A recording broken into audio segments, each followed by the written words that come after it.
Hello and welcome to Mr. Tompkins EdTech and a brand new series of videos aimed at helping you prepare for your GCSE mathematics exams.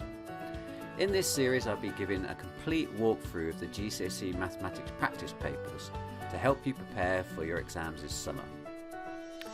Now there are not so many of these and you don't want to squander them, so make sure you try the paper yourself first before you look at these solutions. This particular paper is OCR November 2019, paper 5, higher tier. Check the front cover of your paper to make sure it's the same one. If it's not, have a look through the playlist linked above, which includes all the GCSE Maths video walkthroughs I've recorded so far. I'm busy recording all of the GCSE practice papers, so if the one you're looking for isn't there already, why not subscribe by clicking the big red button below and check back in a few days. Don't forget to click on the bell so that you'll get a notification when I upload the next paper. I'll put timestamps in the description below, so you can choose to watch the whole thing through, or you can click on the timestamp and jump to the particular question you need help with. If you have a question, check the comments below, as someone else might have already asked the same thing. If it's a new question, leave it in the comments and I will try and answer all of them as soon as I can. Don't forget to mention which question on the paper you're referring to and try and be as specific as possible. Finally, if this video helps you with your revision, please give it a thumbs up. It will really help me out, and why not share the link with your friends, because they might need a helping hand too. Okay, let's get into it. Welcome along to another past paper walkthrough. Today we're going to be having a look at November 2019 paper 5, which is a non-calculator higher tier paper. So let's get into it. Work out 3/4 plus 1/6, giving your answer in its simplest form. So this is the non-calculator paper, so I can't just tap it straight into my calculator and work out the answer. I'm going to have to find a common denominator of these two fractions. So what number does 4 and 6 both go into? They both go into 12. Okay. And how many times does 4 go into 12? It goes in 3 times. So multiplying the top by 3 as well, I'm going to get 9/12. 2 goes into 12 2 times. So multiplying top by 2, I'm going to get 2/12. So 9/12 plus 2/12, which gives me 11/12. Okay, now it asks me to write in its simplest form, but as 11's prime, I don't think we're going to be able to cancel this down any more than it already is, so I'm going to leave mine as 11/12. Part B, by writing each number correct to one significant figure, use estimation to show that 39.6 times 20.2 divided by the root of 99.2 is approximately equal to 80. Okay, let's take each one of these numbers then and round it off. So the first significant figure of 39.6 is this 3 here, which is a 10, isn't it? So we're going to round this one off to the nearest 10, which is 40. And again, the first significant figure of this number here is a 10, so we're going to round this one off to the nearest 10. It's going to be 20, and similarly on the bottom. The first significant figure is a 10, so rounding it off to the nearest 10, that's actually going to be 100, isn't it? So I'm going to get 40 times 20 divided by the root of 100. Okay, so what is 40 times 20? That is 800. And what is the root of 100? Well, that's 10. And what is 80 divided by 10? Well, it's 80. So what is 800 divided by 10, I should say, is 80. Question 2. Given that 168 is 2 cubed times 3 times 7, find the lowest common multiple of 168 and 30. Okay, so we've already got 168 written as a product of its prime numbers. So let's do the same thing with 30. Now the easiest way to do that is to do a factor tree. So with the factor tree, just need to think about what two numbers multiply together to give you 30. Could be 3 and 10. 3 is prime, so I can stop on that one. 10 isn't, so let's break that one down a little bit more. 10 is 2 times 5. Now all of those are prime, so I've kind of reached the end of my numbers there. So I can say that 30 is equal to 2 times 3 times 5. Okay, we already know that 168 is 2 cubed times 3 times 7. So the LCM is going to be each base that appears. So I've got a base of 2, I've got a base of 3, I've got a base of 5, I've got a base of 7. Now it can be in one or other or both of the numbers that you'll find in the LCM form. Because it's got a 2 in one or other or both, I can include it, and a 3 and a 5 and a 7. So all the bases that appear are 2, 3, 5 and 7. And then I look through and I find the highest power of each one that appears. So 30 had a 2 in it, but 168 had a 2 cubed in it. So I'm going to include the cubed in my LCM. 3 and 3 there, no, so that just power of 1 is all we've got. We've got 5, which is power of 1, and 7, which is power of 1. Okay, so that's everything. So all we need to do now is work out what this is. Okay, so I know that 2 cubed times 3 times 7 was 168. So basically, so this, and this was 168. So just to make the maths a little bit easier for me, I'm going to multiply those three things together first, and then multiply it by 5 at the end.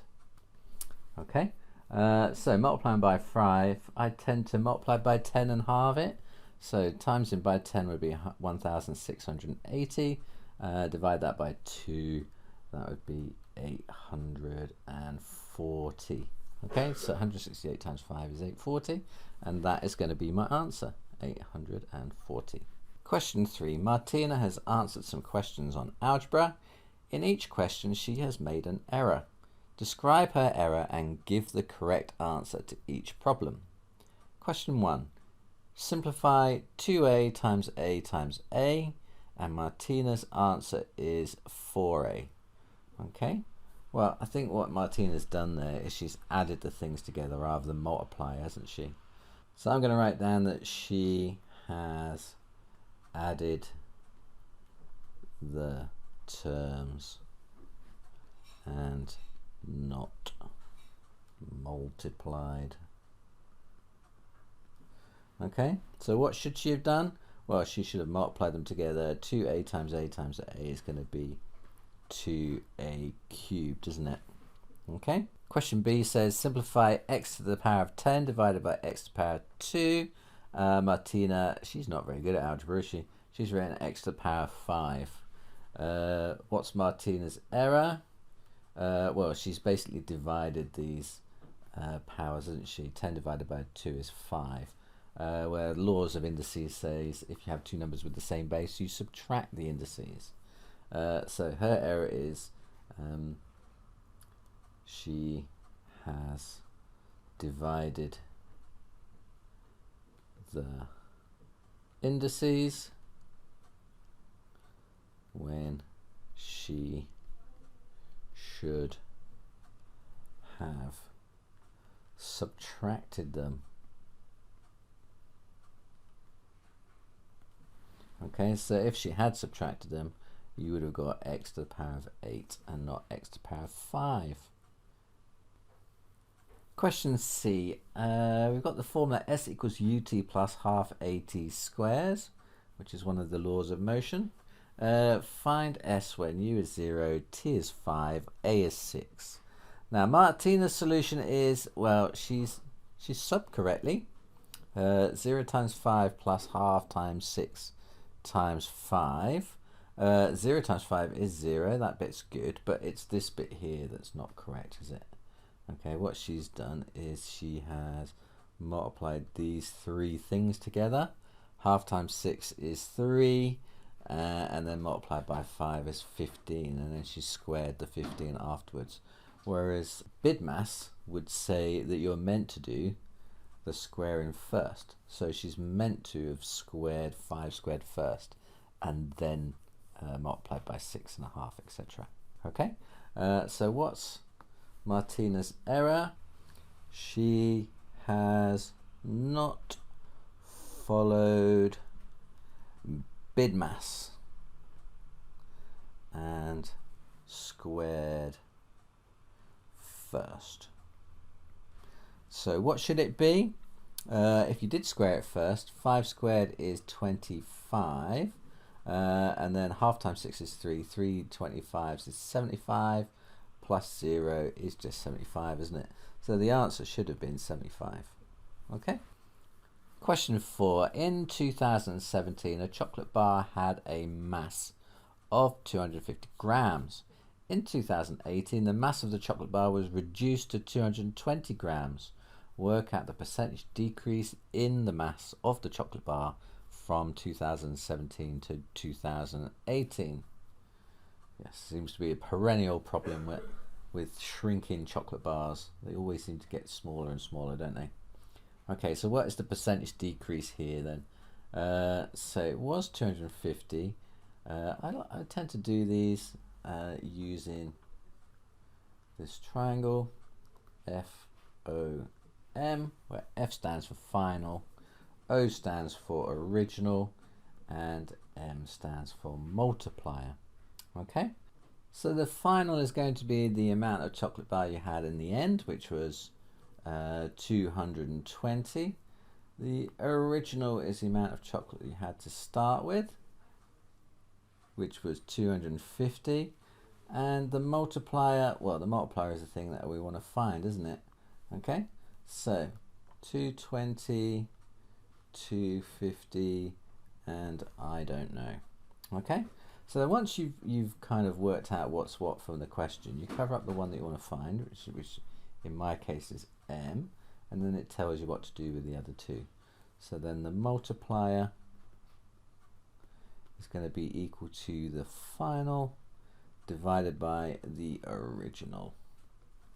Okay, so then subbing into that formula, final was 220, original was 250. Okay, so what's that then? So I haven't got a calculator this time, so I'm going to have to make it myself into a fraction over 100, I think. So I can do that easy enough. Let's cancel those zeros off. So it's 22 25ths. So if I want to make that as a fraction over 100 now, if I times top and bottom by 4, you should see that I get 88 over 100, which is 88%. Okay, so now this is a percentage decrease question, isn't it? So I'm trying to work out the percentage decrease. So if the multiplier is 88%, with percentage increase decrease questions, I always start with 100%. So if I've now got 88%, it must have been a 12% reduction, decrease. Okay, so I've gone from 100% to 88%, which is a 12% decrease. Question 5, solve 6x minus 10 equals 4x plus 1. Okay, so this is an equation with unknowns on both sides. So I'm going to be adding and subtracting things to both sides until I'm just left with x's on the left and numbers on the right. Okay, so the first thing I'm going to do is take away 4x from both sides. Hopefully the reason for that will become very clear straight away. Because if I take 4x away from this side, then it leaves me no 4x's left. So 6x take away 4x on the left gives me 2x. So I've got 2x minus 10 is equal to 1. Next step, let's add 10 to both sides. Then this minus 10 will cancel with this plus 10 on the left, leaving me with 2x. On the right, I've got 1 plus 10, which is going to give me 11. Finally, let's divide both sides by 2. So that 2 will cancel with that one, leaving me with just x. On the left hand side, I've got 11 over 2. Could just leave it as 11 over 2, or you could write it as 5.5 if you want to. Okay, answer is fine. That's it. X is 5.5. Question 6, solve by factorising x squared plus 9x plus 20 is equal to 0. Okay, well, if a quadratic factorizes, it's going to factorise into two brackets like that, isn't it? So I've got a x squared term at the front, so I must have an x and an x here. Now at the back of my equation I've got a plus 20. Now the 20 is going to come from multiplying this one with this one, isn't it? So I know that those two numbers must be a factor pair of 20. So what are the factor pairs of 20? I've got 1 and 20, 2 and 10, 3, nope, 4 and 5. So I've got three possible pairings, 1 and 20, 2 and 10, and 4 and 5. Now I'm looking for the combination that's going to give me that plus 9 in the middle, and the only one that's going to do that is this one here, the 4 and 5, because that adds up to 9. So it must be x plus 4, x plus 5 is equal to 0. Okay, so I've factorised, but I haven't solved. If I've got two things multiplied together to give me 0, then one of those things must have been 0, or the other thing must have been 0. Okay, in which case x must have been minus 4, or x must have been minus 5. Okay, so they're my two solutions, minus 4 and minus 5. Question 7. Sundip and Emma have some money. The ratio of Sundip's money to Emma's money is 3 to 5. Emma spends 450 of her money. The ratio of Sundip's money to Emma's money is now 2 to 3. Find how much money Sundip has. Okay, so we've got two ratios here, 3 to 5. So this is Sundip's and this is Emma's, isn't it? And then I've got a second ratio after Emma spends some money, which is 2 to 3. So that's Sundip and that's Emma's. Okay, so Emma's amount is changing and Sundip's is staying the same. Okay, now I think this problem would be much easier then if we rewrite those two ratios so that Sundip's end of the ratio is the same each time, and then we can assess it a little bit better, I think. So I'm going to rewrite these ratios so that they have the same number on the left, and I can do that by multiplying through by this one by 2 and multiplying through this one by 3. Okay, so if I've got a ratio of Sundip to Emma, it started off with 3 to 5, which I double up is going to be 6 to 10. Okay, then I subtracted £450 from Emma's money, and then the ratio became 2 to 3, which I could rewrite is as multiplying through by 3, it's going to be 6 to 9. Okay, so from here to here, can you see that the number of shares that Emma has got has gone down by 1? Sundip's is staying the same, but Emma's has decreased by 1. So that means that this must be equal to 1 share then, mustn't it? Okay, because it was 6 to 10, and then Emma spent £450, and now it's 6 to 9. So that means £450 is 1 share. So how much money does Sundip have? He must have 6 lots of 450 then. Okay, so Sundip has 6 times 450. What's that then? Times it by 2 is 900, times it by 3 is 2,700. So he's got £2,700. Okay.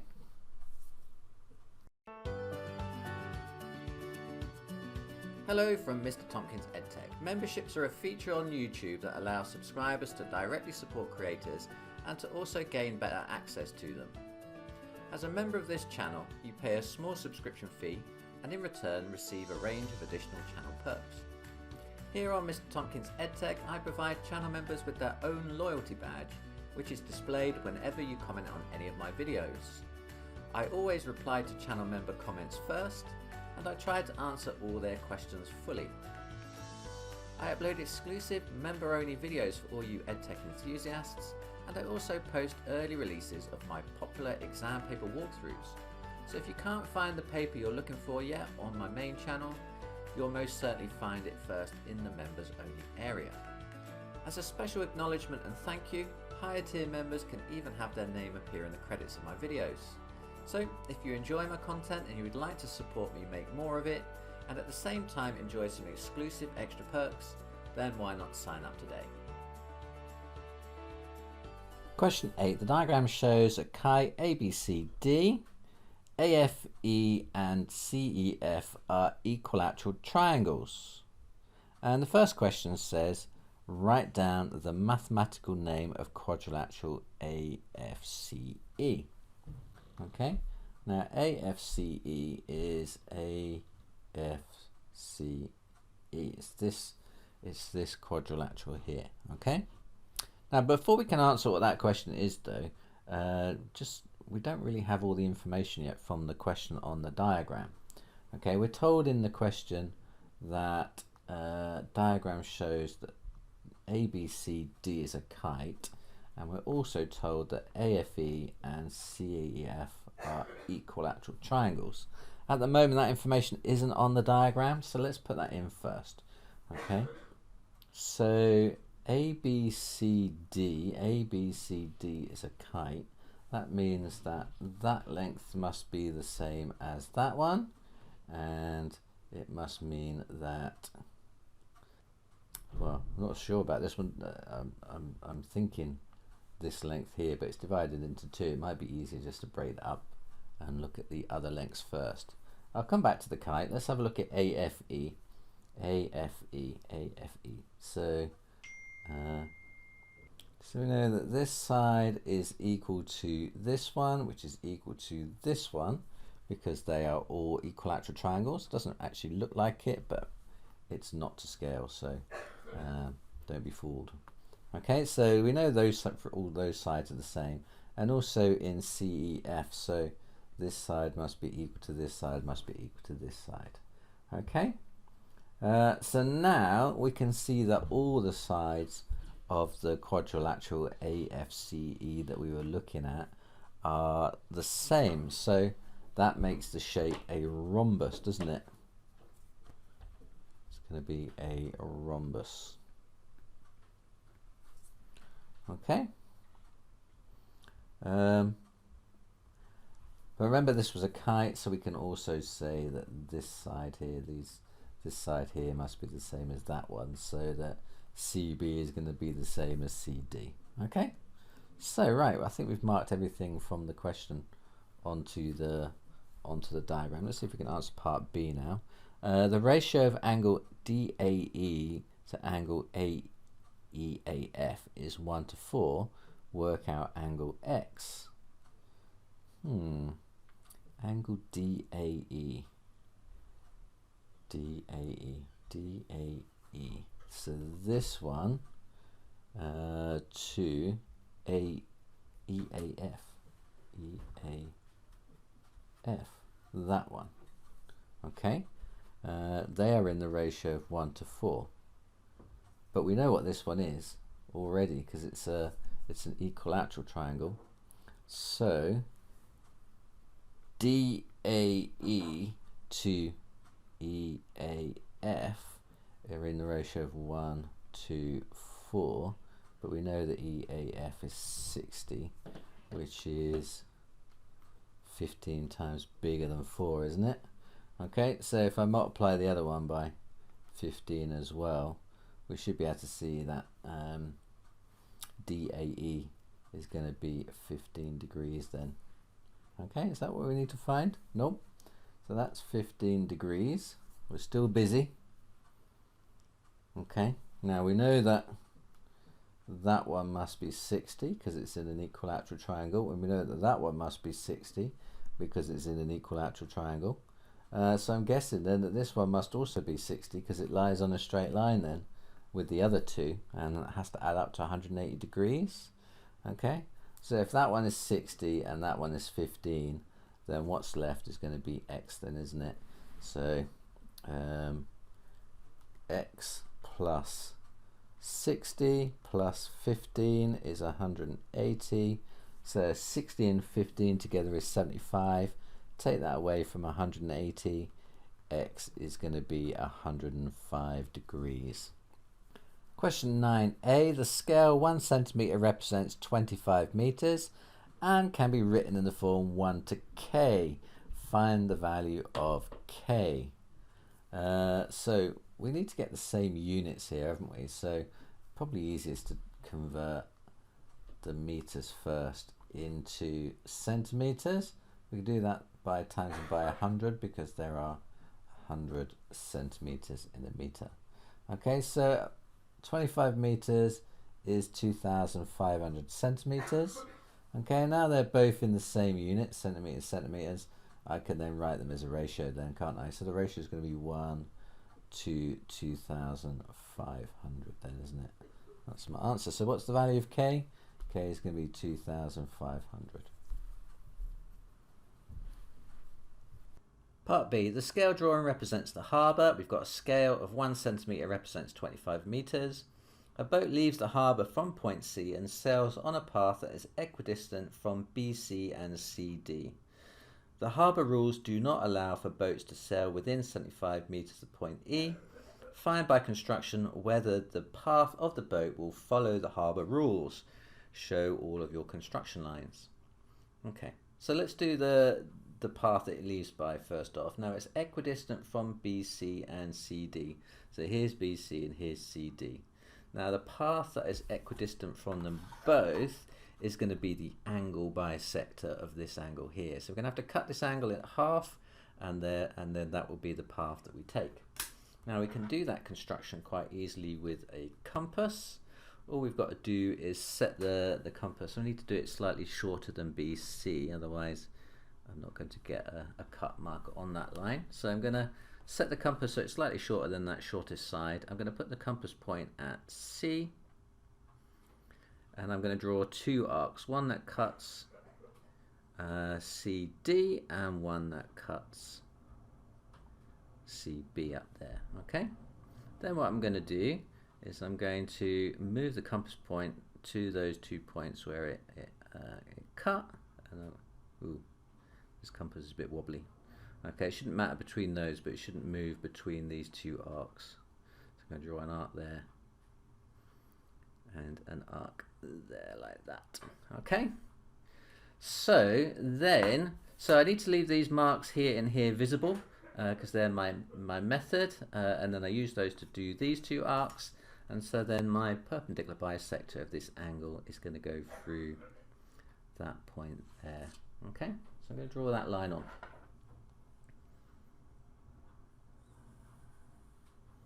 Okay, so my boat's chugging along that line there.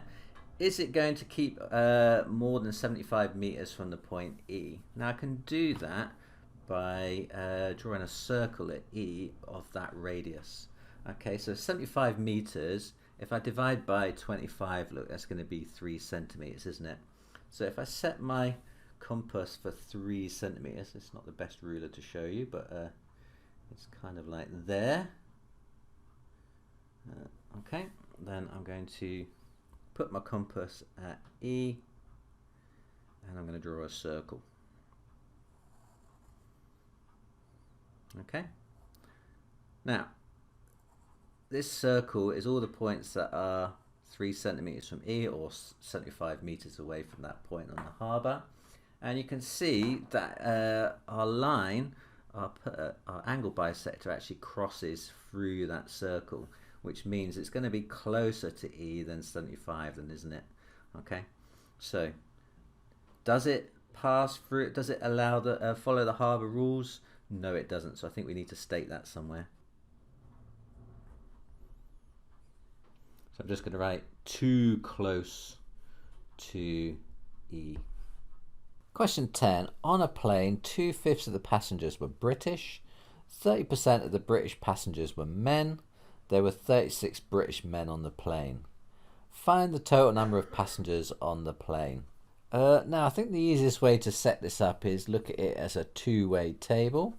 So if I do a grid like this and I say British, not British, and I do male, female, then I should be able to work everything out using this grid, I'm hoping.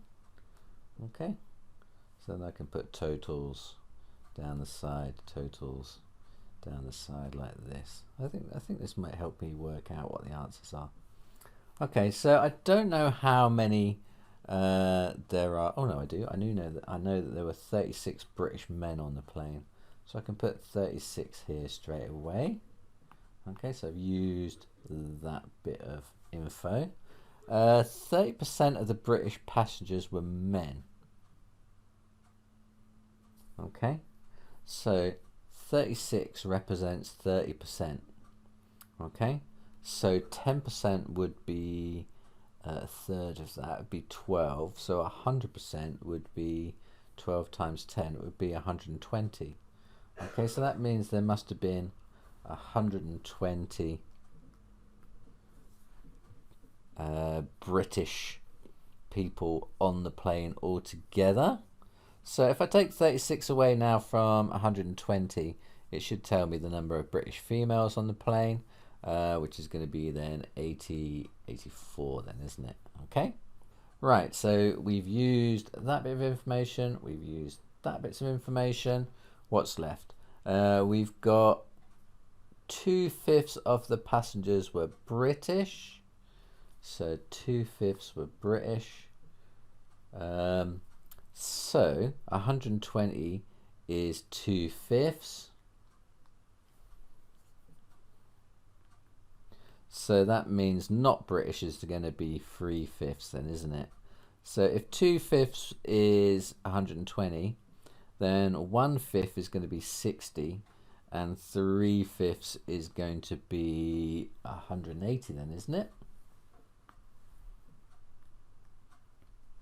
Okay, so then the total is going to be, well, it's going to be 300. Okay, now I haven't quite finished my my two-way table, but we've already answered the question, haven't we?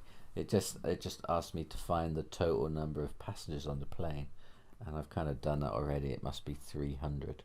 Okay, so I didn't need all these other boxes, but hey, at least I got to a solution, so I'm happy. So 300 passengers on the plane. Question 11. A bag contains 100 pencils that are either red or green. Describe a method you could use to estimate the number of red pencils in the bag without looking into the bag or having more than one pencil out of the bag at any one time. So I think the best way of estimating this would be to do some trials where we take a pencil out of the bag and we note its color, either red or green, and we repeat this process over and over and over again until we get an idea of how many are red and how many green overall. So perhaps if we ran if we did 100 trials, then we should have enough data to kind of come up with a good estimate of how many red and how many green ones were in the bag. Okay, so that's what I'm gonna say. I'm gonna say we will conduct the following experiment 100 times. Select one pencil at random from the bag. Record the color and then replace the pencil back in the bag.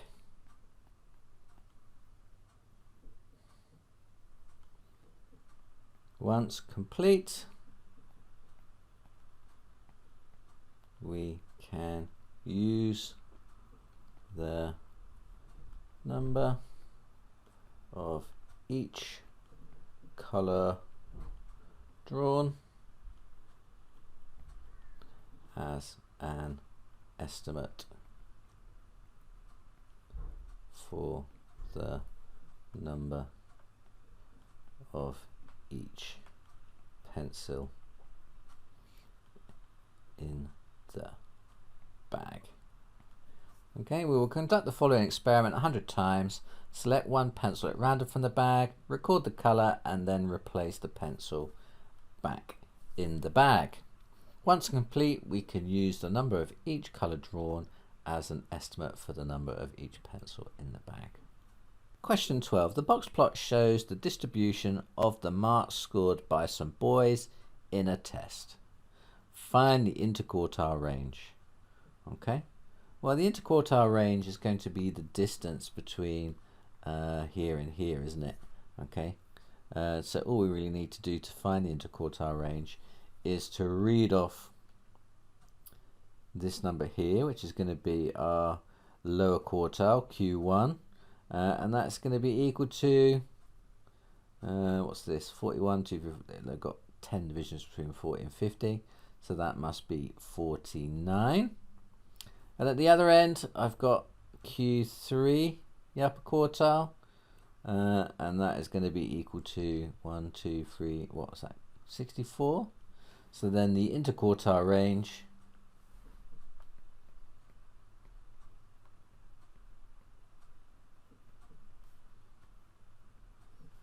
is going to be my Q3 subtract Q1, which is 64 subtract 49, which is 15. Part B says the marks for some girls in the same test are summarized below. The median is 58, the lowest mark is 32, the range is 44, the upper quartile is 66, and the interquartile range is 12. Okay, so we should be able to draw the box plot from the information we've been given. Let's just go through it and see what we know from what we've been given. So the median is 58 first, so we're going to have a line that's 58 then. So there's 50, 60, 55, 56, 57, 58. So I'm going to have a straight line here, and that's going to be Q2, the median. Now the lowest mark is 32, so we're going to have like the whisker coming out to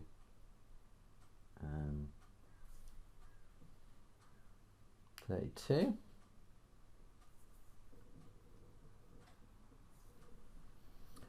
Range is 44, so that tells me what the highest mark then, isn't it? So the highest is going to be 32 plus 44 then, isn't it?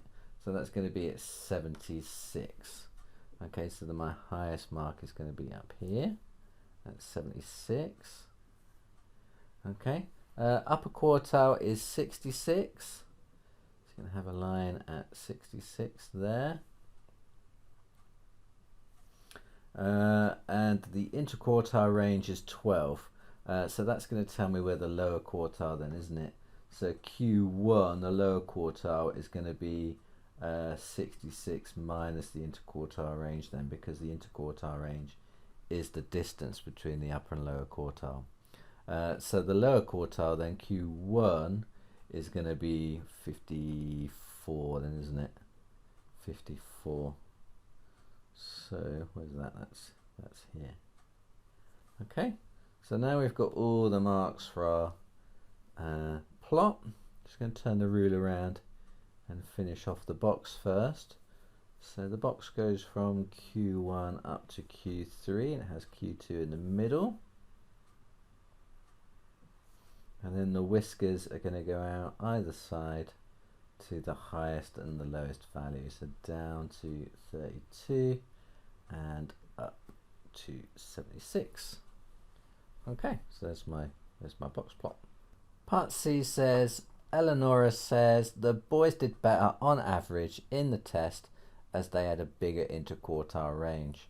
Is her statement correct? Explain your reasoning. Okay, well, first off, her reasoning is not sound, is it? Because interquartile range is a measure of spread and not a measure of central tendency or average.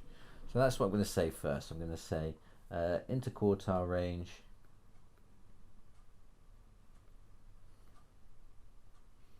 is a measure of spread. So Eleanor is wrong to use this. However, the boys did do better on average as their median, which was 60, is higher than the girls, which was 58, I believe. Okay, so interquartile range is a measure of spread, so Eleanor was wrong to use this. However, the boys did do better on average as their median was 60, as their median of 60 is higher than the girls, which was 58. Okay, question 13a, part 1. Write 1/3 as a recurring decimal. Now you probably know what this is already. It's 0.3 with a dot on the top, isn't it? Because it's 0.33333. If you wanted to work it out, you could do short division. 3 into 1 0.00000. 3's into 1 don't go. Carry the 1. 3's into 10 go. So 3's into 10 go 3 times, carry 1. And 3's into 10 go 3 times, carry 1, 3 times, carry 1, 3 times, carry 1. So you can see where it comes from. Okay, so we can use that approach probably with 1/30, which you might not be so familiar with. So 1/30 is a tenth of 1/3, isn't it? It's 1/3 times 1/10. Okay, so in other words, it's 0.333 times 0.1, isn't it? So you're going to get 0.0333. In other words, it's going to be 0.3 with a hat on the top. Okay, with a dot on the top, sorry. Simplify fully by rationalize the denominator of 20 over root 5. Okay, so the easiest way to rationalize a denominator is times top and bottom through by that denominator. Okay. The reason for that is root 5 times root 5 just becomes 5. And then I've got 20 root 5 then on the top. And you should be able to see that 5 cancels into the 20, which is going to leave me 4 root 5. Then is my final answer. 4 root 5. Question 14. Y is inversely proportional to the square root of x. And we're told that when y equals 7, x is 25, and then we need to find the value of y when x is 100. Okay, so we've got 3 distinct pieces of information here, which we need to use one after the other. Okay, the first bit is the relationship between y and x, written here. The second thing is a pair of values that go together, and the last thing is we want to find a certain value at a certain point after we've worked out what the equation is. So we're going to use the yellow one first. Y is inversely proportional to the square root of x. So we can say y, little fishy, 1 over root x. Y is inversely proportional to the root of x. Okay, so that little fishy symbol is the symbol of proportionality. We can replace it to form an equation by saying y equals k over the root of x. Okay, and then what we can do is we can then take our 2 values that go together, the green bit. We can say that when y is equal to 7, x is equal to 25. Now they always give us these two values that go together, so we can evaluate this value up here, the k, the constant of proportionality. So what we're going to do, we're going to sub in y is 7 and x is 25 into the equation, and then it will tell us what k is. So y is 7 when x is 25, which means that root 25 is 5. So it's 7 equals k over 5, and then cross multiplying by 5, I'm going to get 35 is equal to k then, aren't I? Okay, so therefore the equation that links the two things together is going to be y is equal to 35 over the root of x. Okay, so that's my actual equation that links the two things together. I can then go on and use that to find other values of y given a value of x, and that's what we'd have to do in the last part here then, isn't it? Okay, so in the last part of the question, I want to find the value of y when x is 100. So I can say when x equals 100, so then all I can do then is sub that into the equation. Y is equal to 35 divided by the root of 100. Root of 100 is 10. 35 divided by 10 is 3.5. Okay, so that's my solution. Y is 3.5. Okay, so these proportionality questions are often very straightforward, very much of this type. You'll get given a relationship between y and x. You'll get given a pair of values that you can use to find the constant of proportionality, and then you'll be given another value where you need to go and use your equation to find another value. Okay. Question 15, we can use this grid to help us, which I'm sure I will. Describe fully the single transformation that is equivalent to a translation of -7, 2, followed by a translation of 3, -5. Okay, so a translation of -7, 2 first. Now translation vectors are always given in the form of x, y. So the x is the top value and the y is the bottom value. So here then, a translation of -7, 2 is -7 units in the direction of x, followed by 2 units in the direction of y. In other words, it's 7 units to the left and 2 units up. Okay, so if I was going to take this corner here, I'm going to count 1, 2, 3, 4, 5, 6, 7 along and 2 up. It's going to end up here. Okay, so that would be my vector from there to there.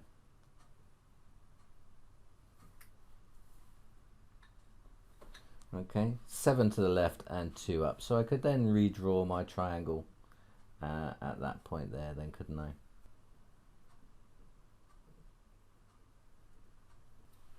And then after that I've got a translation of 3 minus 5, which is 3 to the right then and -5 down. So 1, 2, so taking that same point and going 3 to the right and then 1, 2, 3, 4, 5 down would take me to this point down here. Okay, so that's the vector.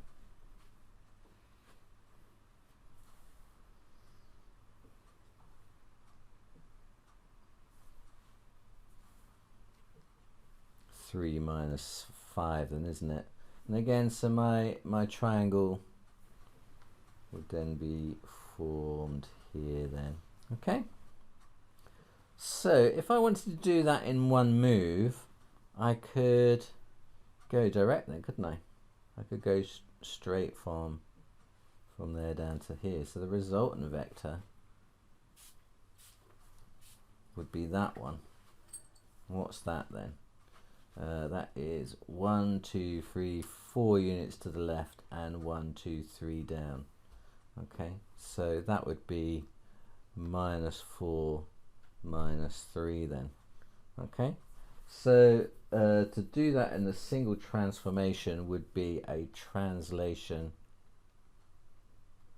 using that vector. Okay, so a translation unit using -4 minus 3. Part B is talking about a reflection in the line y is equal to x followed by a rotation of 90 degrees clockwise about 0, 0. So let's just draw on that mirror line.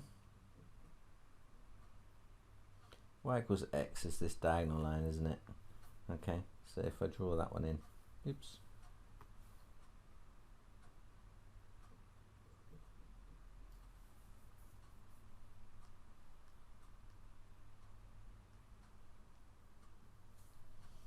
Okay, so if I was going to reflect that triangle in that mirror line, this corner wouldn't move because it's already on the mirror line. This corner would end up over here, and this corner is like 1.5 units away from the mirror line, half one. It's going to end up there, isn't it? Okay, so its image is going to be, let's quickly draw that in, like that. Okay. And then if I take that one and I rotate it 90 degrees clockwise about the origin, you might want to do this with graph paper. So just sketch it, then put your kind of pen tip where the origin is, and then turn it a quarter turn clockwise. If you're good at these, you can probably do them without tracing paper. I kind of think, well, that's 2 units along and 3 units up to that corner unit, so 2 down 3 along would be here, and then the next one's 3 up, 3 along 3 up, so 3 down 3 along is going to be here, and the final one would be 2 along and 5 up, so the next one would be 2 down 5 along, so it'd be here.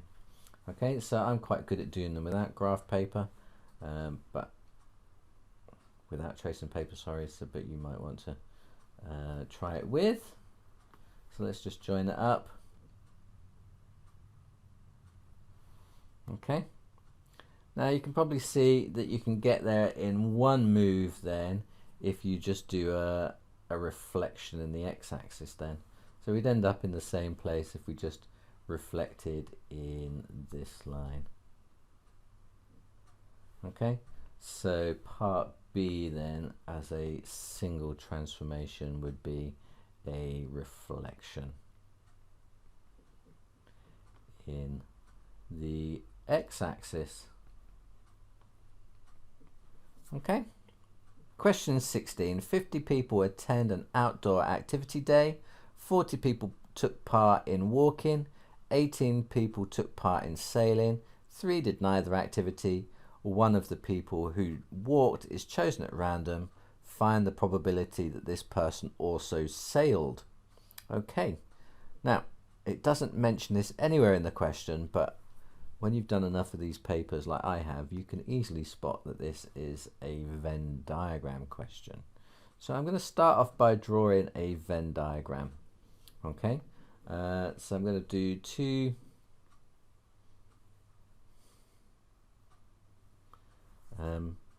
Ujma ovals, one for walking and one for sailing. So this is my walking area and this is my sailing area, and I'm going to use the information from the diagram to put into the diagram. Okay, well actually it's not so straightforward. I'm going to put that one in straight away. 3 did neither activity. 3. Okay, so what about the other ones? 40 took part in walking and 18 took part in sailing. The problem is we don't know what this lot in the middle, how many were in the middle, how many people did both. So I'm going to start off by saying that is X. This is a fairly common trick with these sort of Venn diagrams. So then if there are 40 who took part in walking and X of them did both, then 40 minus X would have just done walking, and 18 minus X would have just done sailing. Okay, now we know that all of the people add up to 50, so if we take these 4 regions and add them together, we're going to get 50, and we can use that to find our unknown X. So we can say those 4 different regions, 40 minus X plus X plus 18 minus X plus 3. So I'm taking the 4 different distinct areas on my Venn diagram. Should have put a little e in the corner there. That is equal to 50. Okay, so let's collect like terms. I've got numbers 40, 18 and 3, and I've got how many x's? I've got minus x, x and minus x. So 40, 18 and 3, and what that adds up to 61, doesn't it? 61, and minus x plus x minus x, that's minus x. So 61 minus x is 50, so x then must be equal to 11.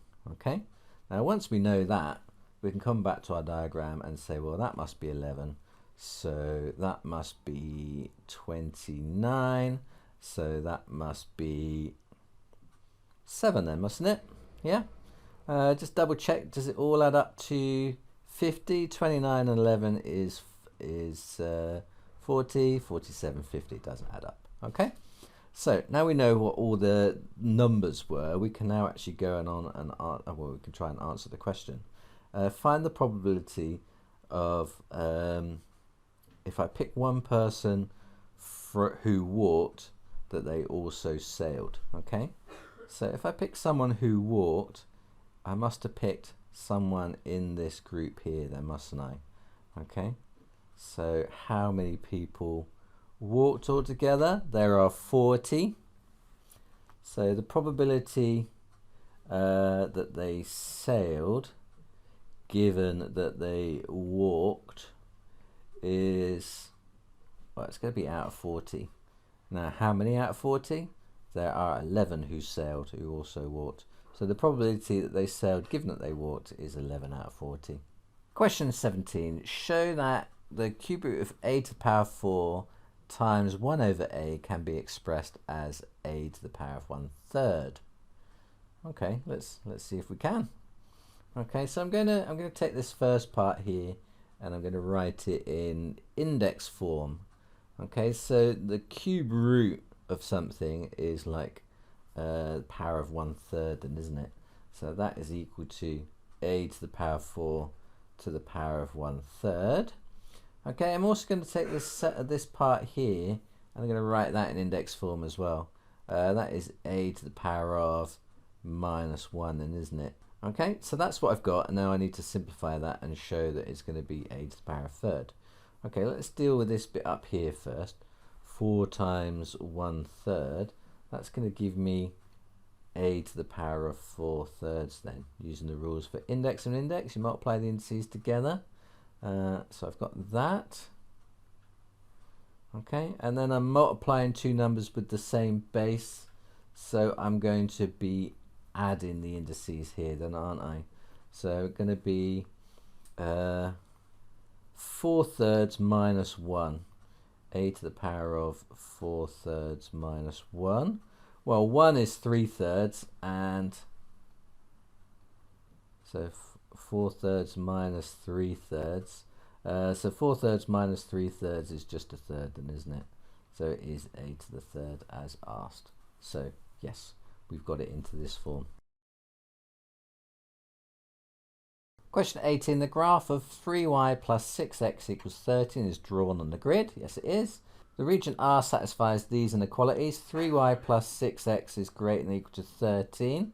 So that's related to the graph we've already drawn, isn't it? It's well, one side of it or the other. And then we've got y is less than or equal to x minus 2, and x is greater than 3. Okay, so we're going to draw the equations. So this one we've already done, haven't we? We've already got that one on the graph. So let's draw on y is equal to x minus 2 and x is equal to 3 onto the graph, and then we can decide which side of the line we're interested in. We'll do the easiest one first. X is equal to 3. That's just a vertical line through x is equal to 3, isn't it? So let's just draw that one on first. Now this one is greater than, strictly greater than, so I'm going to draw this one as a dotted line. The reason for that is the points on the line themselves are not part of the region because it's strictly greater than 3. Okay. The other one, y equals x minus 2, I can draw it as a solid line. y equals x minus 2 means it goes through the point minus 2 with a gradient of 1. Okay, now if you're not quite so good at drawing these, you can do a table of values if you want to. So x, y, you know, just pick some values, minus 2, 0, 2, and then find out the values of y that go with it and plot those points. Minus 4, minus 2, 0, you can plot those on. I just tend to use the intercept and the gradient to draw my line, so I know it's going to pass through minus 2 and have a gradient of 1, so I know it's going to look like that, so I'm just going to use that to draw my line. Okay, so which area then, which part of this are we interested in? You can see we've got all sorts of regions that have been created. We want to find the one that satisfies all these inequalities. So we want x is greater than 3, so actually it's got to be to the right of this dotted line, isn't it? Okay, so we don't want the bit to the left of the dotted line because we want x is greater than 3. But is it that bit at the top there? Is it the bit in the middle? Is it there in the bit at the bottom? What's sometimes handy is to pick a reference point. So I'm going to pick that point there, 4, 0, and I'm going to sub it in each of the inequalities to see if it's true or not. So I'm going to try 4, 0. If x is 4 when y is 0, then does 3 lots of 0 plus 6 lots of 4, is that greater than or equal to 13? Okay, well, that's 3 lots of 0 is 0, 6 times 4 is 24. Is 24 greater than or equal to 13? It is. Okay, so it seems to meet that rule. Okay, let's just try the other one. Is when y is less than x minus 2, then 0 would be less than or equal to 4 minus 2. Is that true? Is 0 less than or equal to 2? Yes, it is. Okay, so it is that area there then, because my reference point 4, 0 agreed with both those inequalities, and we already know that 4 is greater than 3, so it meets the third one as well. So yes, it is this region here. So I'm going to label this one here R. Okay. Question 19. Write down the value of sine 45. Well, you just have to remember all these angles, don't you? There's a whole bunch of exact angles for trigonometry that you just need to remember and be able to reproduce in a non-calculated paper like this. Do you know what it is? If you don't, go and find out and remember.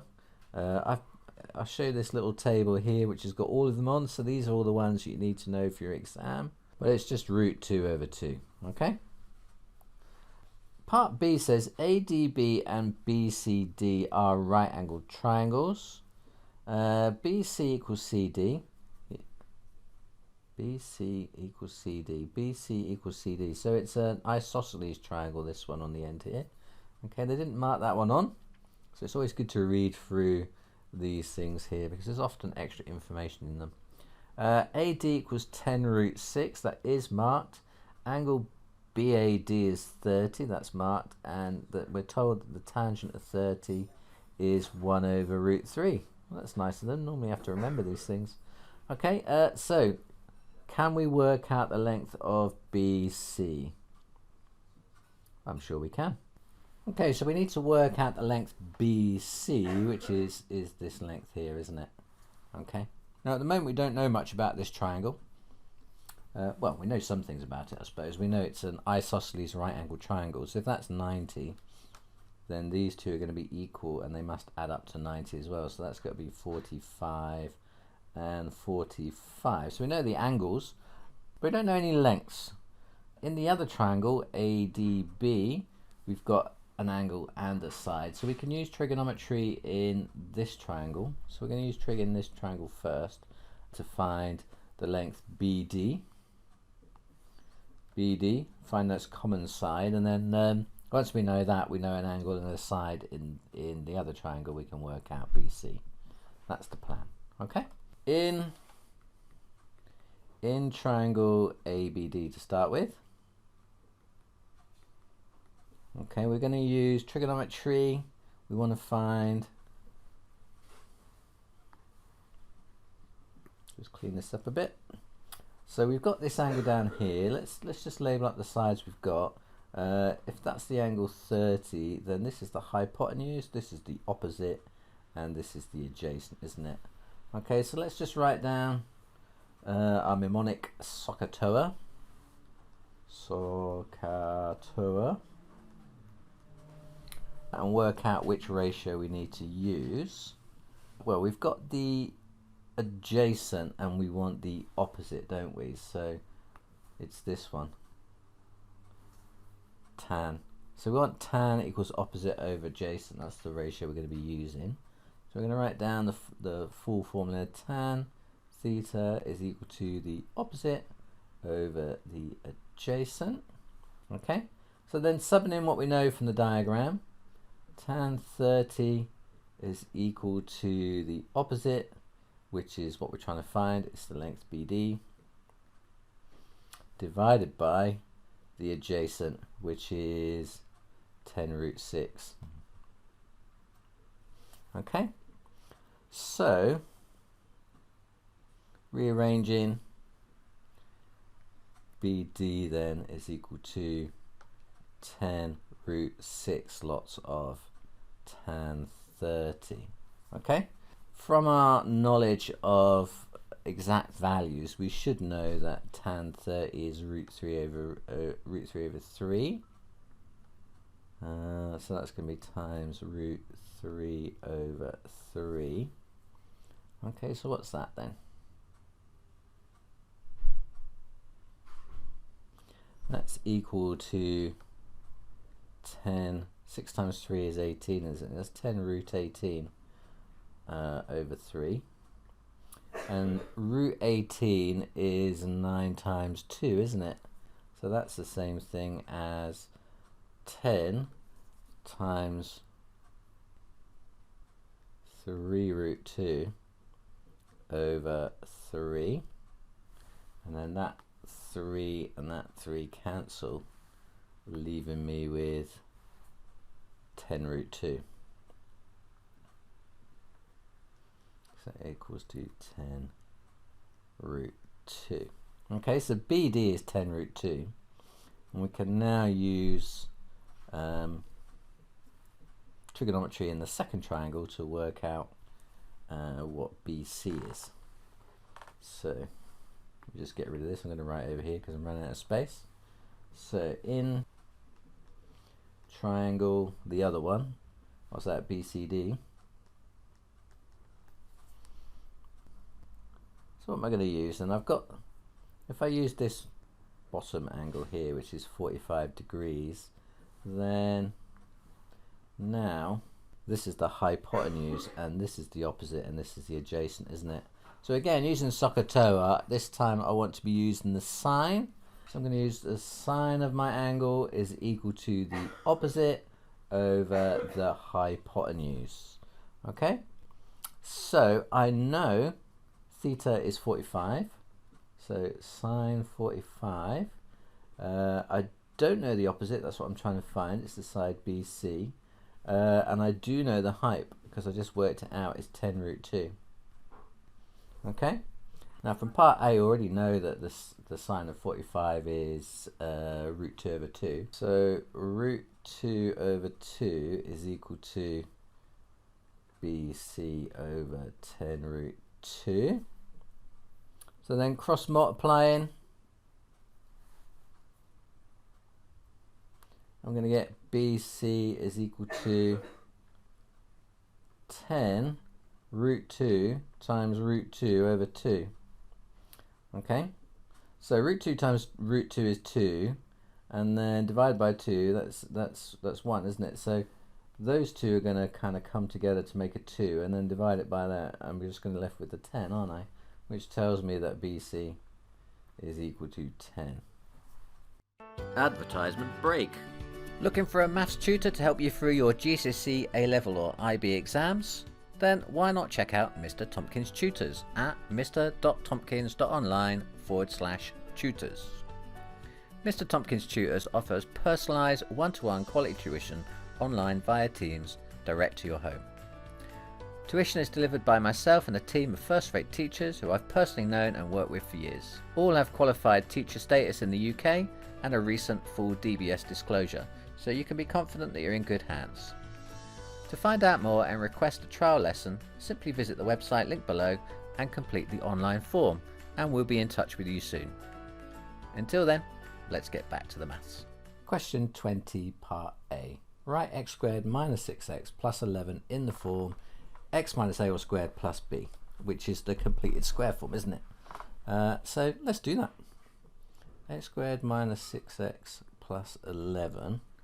Now, it's going to go into a bracket with an x here and a square here. Now, the number that goes in here is always half of this one. So it's going to be minus 3. X minus 3 all squared. Now, if you multiplied out x squared minus 3 all squared, you'd get x squared minus 6x plus 9. So we've introduced 9 more than we had to start with, so we need to take that 9 away. And we've still got the 11 there from earlier. Okay, so just tidying this up, I'm going to get x minus 3 all squared minus 9 plus 11 is plus 2. Part B says sketch the graph of y equals x squared minus 6x plus 11. Show clearly the coordinates of any turning points. Okay, well, we've already found where the turning point should be, haven't we? Because we know already that this one can be rewritten in the form y is equal to x minus 3 all squared plus 2. Now, this will be at its minimum value when this part here is at 0. So that's going to happen at the point, well, what value of x makes that bracket 0? It's 3. And then if x equals 3 and that bracket is 0, then the y coordinate is going to be 2, isn't it? So it's going to have a minimum value at 3, 2. So where's 3, 2? So 3, 2. So it's going to have a minimum value here, isn't it? Okay. So it's going to be a parabola. It's going to have that as its minimum value. So let's kind of draw a parabola in. There's going to be no roots because it doesn't cross the x-axis, but we should probably say what the y-intercept is here. Okay, what's that point there? It's going to be this constant on the end here, isn't it? It's going to be 11. So that point's going to be 11. This is going to be the point 3, 2, and I think that's all the information we need to put on our graph. Okay, job done. Question 21. In this question, all units are in centimeters. A circle has equation x squared plus y squared equals 36. Write down the radius and the center of the circle. Okay, well, anything of the form x squared plus y squared equals r squared is going to be a circle centered on the origin of radius r. Okay, so the center of this circle is going to be 0, 0.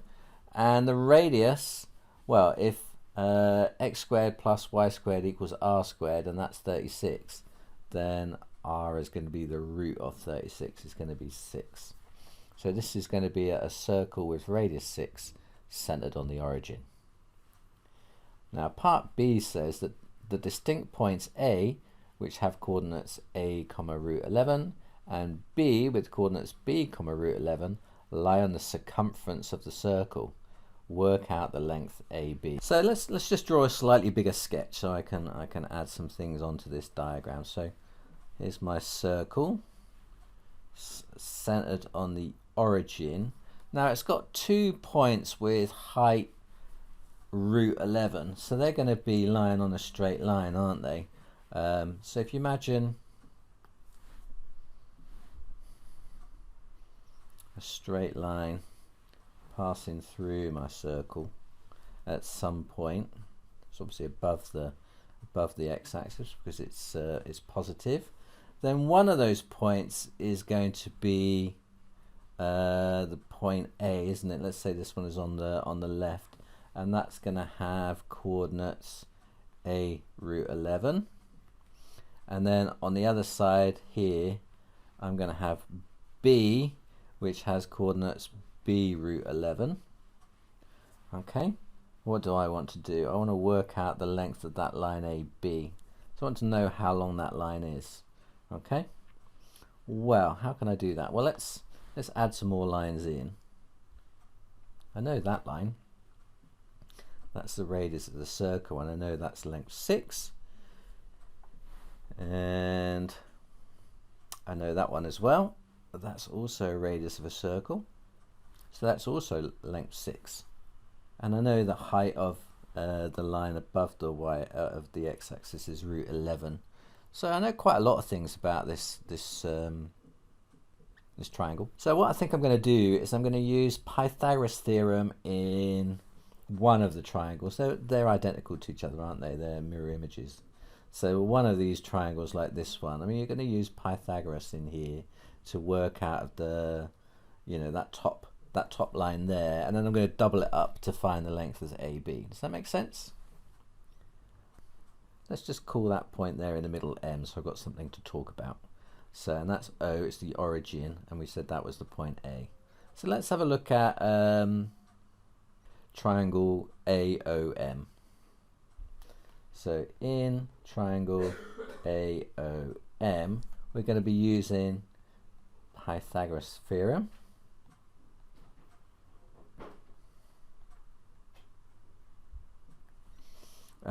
So c squared equals a squared plus b squared, doesn't it? Okay, where c is the longest side, so rearranging it for one of the shorter sides, then a squared is going to be c squared minus b squared. So in other words, the line AM all squared is going to be the long side, 6 squared, minus the shorter side, root 11 squared. Okay, well, 6 squared is 36, root 11 squared is 11, so it's going to be 36 minus 11. Oh, it's 25. Look, that's nice. So then that means that AM is going to be the root of 25, which is equal to 5. Okay, so that one's 5. So this one is also going to be 5. So that means that AB is going to be 2 lots of 5 then, isn't it? So therefore AB is going to be 2 lots of 5, which is 10. Presumably centimetres, because it says all in centimetres. Okay, so AB is 10 centimetres. And I think we're done. You can find more exam question compilations over here. For more past paper walkthroughs, click down here. If you want to visit my Amazon shop with my recommendations for calculators, revision guides and other maths related stuff, click down here. Good luck in your revision and in your exams, and see you again next time.